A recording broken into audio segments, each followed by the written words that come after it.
Not enough money. Jailers across Kentuckiana telling us they are burning holes in their financial pockets. They're trying to keep up with treating inmates who are overdosing while in their care. WHS 11's Robert Bradfield right now is continuing our reports here at 5 with the effects that heroin addiction has on smaller rural jails and the one county searching for solutions to keep its inmates from returning. Lebanon, Kentucky. It's got that small town feel, and it's where American pride is proudly on display. But that Mayberry persona is masking a deadly and dangerous reality. Once I start doing heroin, it's like it overtakes my mind and nothing else is really a worry. Kenneth Eldridge was an inmate at the Marion County Jail when WHAS 11 did this interview. He received a 19-year sentence for trafficking heroin. Eldridge says he hit rock bottom 4 years ago, declared dead after an overdose. Paramedics revived him, a sobering scenario that forced him to get clean. I'd like people to know that there is a life on the other side and that you can clear your mind long enough to find something different. Life on the other side is what jailer Barry Brady wants for all inmates in his facility. There are individuals overdosing and dying in rural Kentucky. But getting inmates clean comes with a cost. Since 2002, Brady has overseen the 297-bed county jail. He says the heroin epidemic is increasing the number of prisoners who need treatment.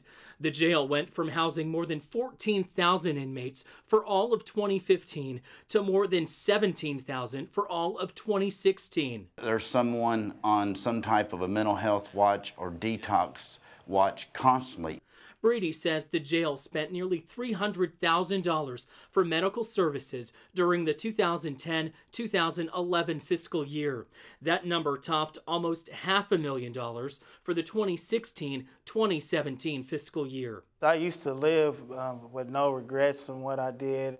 Ari Jones also went through the jail's drug treatment program. He's serving a combined 31 years on 4 different convictions.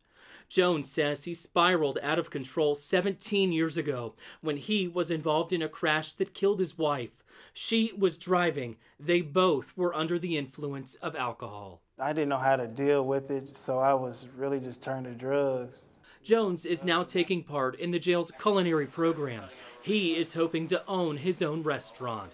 Brady says jails can no longer operate solely as a place of punishment. He is advocating for a more clinical approach to treating addicts and believes Marion County is a model for the state to follow. His thought, investing more in resources will prevent inmates from returning. I feel like there's work to be done. And that work starts by giving people like Eldridge a second chance. He was granted parole in late April.